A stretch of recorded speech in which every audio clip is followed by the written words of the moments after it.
Olá pessoal, bom, a gente dá início agora ao jogo de Go 3 na questão do tabuleiro 19 por 19 e vamos reapresentar alguns conceitos trabalhados anteriormente para que eles fiquem claros, principalmente a questão da captura e alguns lances ilegais, algumas possibilidades de jogada. Lembrando que o tabuleiro ele é formado por linhas e colunas, nesse caso ele é oficial, o tamanho 19 por 19. O tabuleiro ele tem a seguinte medida: 42 centímetros por 46. E o espaçamento entre as linhas e as colunas, eu vou colocar no vídeo até destacando, que as linhas têm espaçamento de 2,4 entre elas e as colunas têm espaçamento de 2,2 centímetros entre elas. Isso dá a possibilidade de, com o olhar, né, do jogador, como a gente olha normalmente por cima, né, na questão do tabuleiro, dá a impressão de que ele é quadrado, mas na verdade ele não é. No caso 19 por 19, nós temos 361 pedras, porque como a gente joga nas intersecções, 19 linhas por 19 colunas, nós temos 361 intersecções, portanto teremos 181 pedras pretas e 180 pedras brancas. Relembrar rapidamente o nome, né? Goban, nome do tabuleiro, Goishi, o nome das pedras, tá? Goke é o espaço, né, com buco onde a gente coloca essas pedras. Futá é a tampa, que também é utilizada para alguerrama, que é campo dos prisioneiros. Pode ter um outro espaço para alguerrama, mas normalmente é utilizado a tampa do tabuleiro. Lembrando também que o movimento das peças no tabuleiro são feitas sempre nas intersecções, não é jogado na casa, né? Então, uma pedra ela é sempre colocada numa intersecção, que a gente vai falar daqui a pouco sobre as linhas. Esses pontos principais são os goishis, e que eles são simétricos, eles orientam os jogadores na questão dos cantos, dos centros do tabuleiro, e também para a possibilidade da questão do handicap, em que eu vou colocar também um vídeo depois explicando, que é a questão da pontuação de quando a gente tem uma diferença muito grande em força entre os jogadores, e vai de acordo com a posição do dano. Bom, o sorteio também a gente vai colocar um vídeo. E relembrando rapidamente também como a gente coloca a posição da pedra. A gente pega em movimento de pins, a gente coloca na intersecção, na questão do movimento a gente empurra com o dedo médio, ou também, se quiser, com o indicador. Da mesma maneira que a gente retira assim a pedra do tabuleiro.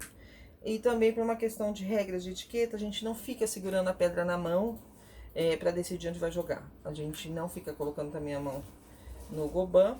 A gente define, como a gente fala, é um movimento pelas mãos, a gente define a jogada. Na hora que a jogada já é definida, você vai até o tabuleiro, pega a pedra e coloca no tabuleiro. Lembre-se que no jogo de Go é possível capturar, mas o objetivo principal do jogo não é captura, e sim ter os territórios, que eles são feitos a partir de cercar, né, os espaços ou cercar pedras. Isso também a gente tem em outro vídeo. Vamos lembrar também um pouquinho da questão do komi. Eu também vou colocar um vídeo para vocês terem o komi com um pouco mais de detalhes, mas o komi é uma pontuação dada para as brancas para compensá-las de que elas jogarão depois. Então, no tabuleiro 9 por 9, o komi é de 5,5 pontos, e no 19 por 19, ou em todos os tabuleiros maiores, né, 13 por 13 também, o komi será de 5,5. Esse meio ponto é importantíssimo para evitar que ocorra o empate no jogo de Go, tá? Inúmeras partidas são definidas com esse meio ponto para evitar a questão do empate. Ao terminar a partida, a contagem também dos pontos é feita, né? A partir do momento que a gente organiza o tabuleiro, é chamada de Seishi essa fase. E quem conta o tabuleiro, quem conta, né, o território do oponente, é o oponente. Então, também tem um vídeo onde eu explico isso daí, que eu vou colocar o link para vocês. Bom, vamos lá na parte principal da questão desse vídeo que a gente está colocando agora, que é para tirar dúvida em relação a capturas. Bom, eu vou colocar uma pedra no tabuleiro, pra gente ter uma coisa, vou colocar aqui no centro só pra gente observar. Como a pedra ela é colocada sempre nas intersecções, ela passa a ter espaços e linhas, né, que é onde ela pode se ligar a outras pedras ou ser capturada. No caso, as liberdades, então essa pedra tem uma liberdade, duas liberdades, 3 e 4. Então, por exemplo, ela pode se ligar a outras pedras. No caso aqui, elas passam a ter mais liberdade juntas. 1, 2, 3, 4, 5, 6 liberdades. Mesma coisa se acrescentarmos mais uma. 1, 2, 3, 4, 5, 6, 7, 8 liberdades que serão compartilhadas por todas as pedras. Também temos a questão de que essa pedra, para ser capturada, precisa ser retirada todas as suas liberdades. Então, aqui, ela passa a ter 3 liberdades. Nesse caso, ela passa a ter 2 liberdades. E nesse caso, ela passa a ter 1 liberdade. Quando a pedra está com a possibilidade de ser capturada, nessa situação em que só lhe resta 1 liberdade, dizemos que ela está em Atari. Então, aqui, dependendo de quem vai jogar, a gente tem ou não a captura ou a decisão do jogador. Por exemplo, se for pretas, ele pode decidir proteger e dar mais força para essa pedra. Então, ela passa a compartilhar com ele 3 liberdades. Se for a vez das brancas, a peça está em Atari, ela será capturada a partir do momento que tiramos todas as liberdades. Ela é retirada do tabuleiro e guardada no futar, no alguerrama do oponente. Uma outra coisa que é muito importante é os lances ilegais. Então, eu vou recapturar um pouco essa questão dos lances ilegais para que eles fiquem bem claros. Eles são importantíssimos, porque isso pode definir que se encerre a partida por um lance ilegal. Então, pessoal, como a gente está falando, vamos aos lances legais. É proibido jogar 2 vezes seguidas, né? Então, no caso, pretas aqui, brancas aqui, vezes as pretas. Aí, em vez de branca jogar, a preta joga novamente. Isso é um lance ilegal, a partida termina ali. Não se pode jogar 2 vezes em seguida, tá? A não ser uma outra situação em que é importante a gente destacar, que é a possibilidade do seu adversário passar. Então, a gente tá com brancas jogam, por exemplo, pretas vêm e jogam, branca decide passar, branca passou, aí preta está jogando. Ele tá jogando simultaneamente 2 vezes? Não, porque branca passou. Então, a vez a jogada de branca passou, preta jogou, tá? Então, esse é o primeiro lance ilegal. O segundo lance ilegal é a questão de repetir a mesma posição de 2 lances atrás, que é chamada também, posteriormente a gente vai analisar a regra da eternidade, ou vou colocar aqui um lance para a gente analisar a questão de repetir a mesma posição dos 2 lances atrás. Eu vou colocar aqui, tá? Brancas aqui, preta fecha, branca certa, pretas fazem. Então, tá aqui, a gente tem esse movimento. Vamos colocar aqui, brancas vão jogar aqui. É suicídio? Não, porque a partir desse momento ela vai capturar uma pedra, tá? Então, branca jogou, ela vai capturar a preta. A preta agora pode jogar automaticamente aqui? Não, ela não pode jogar, ela não pode repetir o mesmo. Por quê? Se a preta jogar aqui, branca vai capturar e eles vão estar repetindo o movimento. Então, o que ela vai poder fazer é jogar em outro lugar. Então, no caso, a preta, ela não pode jogar novamente, ela vai poder jogar em outro lugar. E aí, depois, ela pode voltar aqui. Então, essa é uma questão, a gente vai voltar na questão do Ko daqui a pouco. Então, agora vamos para o terceiro lance ilegal. O terceiro lance ilegal é cometer suicídio. Como assim cometer suicídio? É se colocar numa posição em que a sua pedra vai ser capturada, porque você não vai estar na possibilidade de capturar. Vou montar aqui, é uma figura, tá, gente, independente da sequência de jogo. Vou colocar essa figura, essa forma, né, que a gente tem outros vídeos para analisar. E vou colocar esse movimento aqui.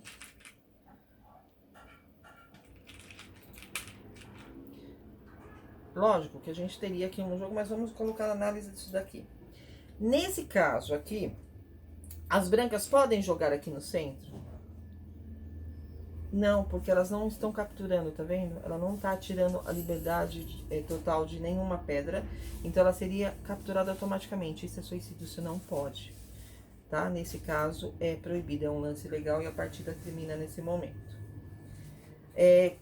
Qual seria uma outra questão de que não seria suicídio? Se ela jogar aqui, por exemplo, tá? Então, ela formou aqui, ela vai poder capturar essa pedra. E pretas, em vez de fazer aqui, para evitar, preta joga em qualquer outro lugar. Vamos colocar aqui, por exemplo, aqui, tá? Porque também tem a possibilidade de branca ser capturada. Branca vem e captura pretas. Então, nesse caso, não seria suicídio, tá? Vamos lá numa outra sequência. Vou colocar uma outra forma aqui para vocês analisarem. Então, aqui eu tenho brancas.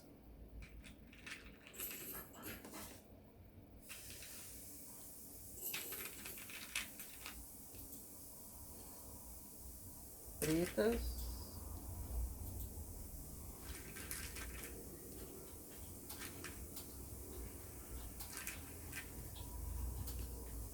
Observem essa posição, essa forma que a gente tem aqui.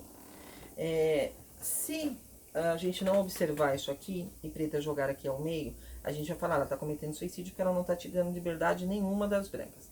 Mas nesse caso, nós temos pedras brancas já cercadas pelas pretas. Então, a análise não fica nessa forma, a análise fica nessa forma. Então, quando pretas jogarem aqui ao meio, elas estão capturando, tá? Essas duas pedras brancas. E aí, nessa possibilidade, não é suicídio e pode acontecer a jogada, tá? Mas aí, brancas não podem jogar aqui, porque tá repetindo o mesmo movimento, joga em outro lado.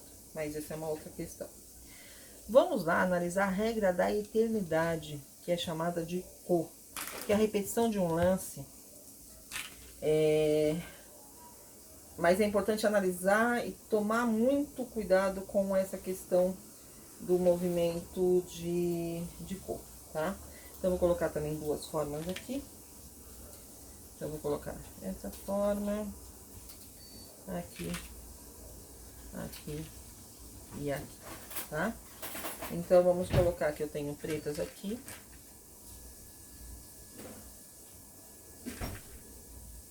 Lembrando que eu estou colocando na posição de forma, não estou colocando a sequência certa. Nesse caso, é vez de preta jogar, tá? Então, se é caso de pretas jogarem, elas fizeram uma formação, tiraram, né, 3 liberdades, só resta essa liberdade das brancas, porque elas não estão conectadas, que eu vou colocar daqui a pouquinho. Então, pretas vão retirar a última liberdade de brancas, e brancas são capturadas. Mas o que acontece aqui? Nesse caso, as brancas, elas não podem jogar aqui novamente, porque a gente vai ter o quê? Um movimento de repetição. Vamos colocar aqui, né? Branca vem aqui e captura preta. Preta volta aqui e captura branca. Então, aí é uma repetição que é o que a gente chama de regra da eternidade. O que pode acontecer nesse caso para a gente poder capturar essa preta?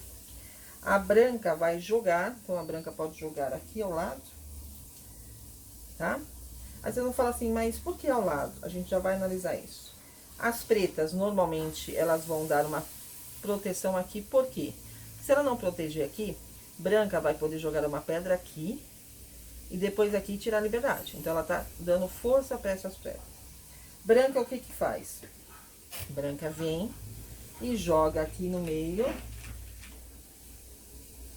e captura essa pedra branca, tá? Aí não vai ser considerado uma regra de eternidade, porque o tabuleiro não voltou para a posição que ele estava anteriormente. Então, o importante é sempre a gente fazer a questão do movimento de mudar a posição do diagrama.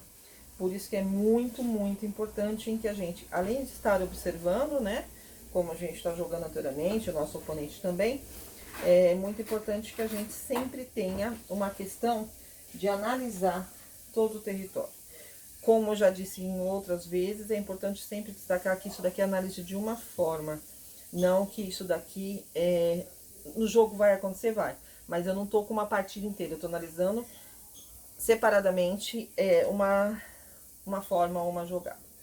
Como eu falei anteriormente, a questão da força ou pedras conectadas. Vamos observar aqui. Essas pedras aqui, elas não estão conectadas, nem essa daqui. Essas estão. O que é conexão? É a partir do momento que uma pedra, que já tá aqui, tem as suas liberdades, se conecta a outra por meio da sua linha, tá? Não importa que as linhas estejam aqui, ou que elas estejam deitando, ou, por exemplo, que eu siga daqui, que depois eu siga daqui. Essas pedras todas estão conectadas. Como eu conectaria essas brancas? Por exemplo, se eu colocar uma pedra aqui, eu conectei essas 3 brancas. Se eu colocar uma pedra aqui, eu conectei essas 4 brancas. Se eu colocar uma pedra aqui, eu conectei todas essas daqui, com exceção dessa, tá? Ah, mas aí eu não quero que essa pedra aqui seja capturada. Não é o ideal, mas coloco uma pedra aqui e essa pedra já tá protegida e não tem mais como ser capturada. Tá bom, gente? Então, esses são lances importantes para vocês passarem, inclusive, para os alunos e para que o jogador iniciante tenha muito bem claro essa questão, tá bom? Obrigada e até o próximo vídeo.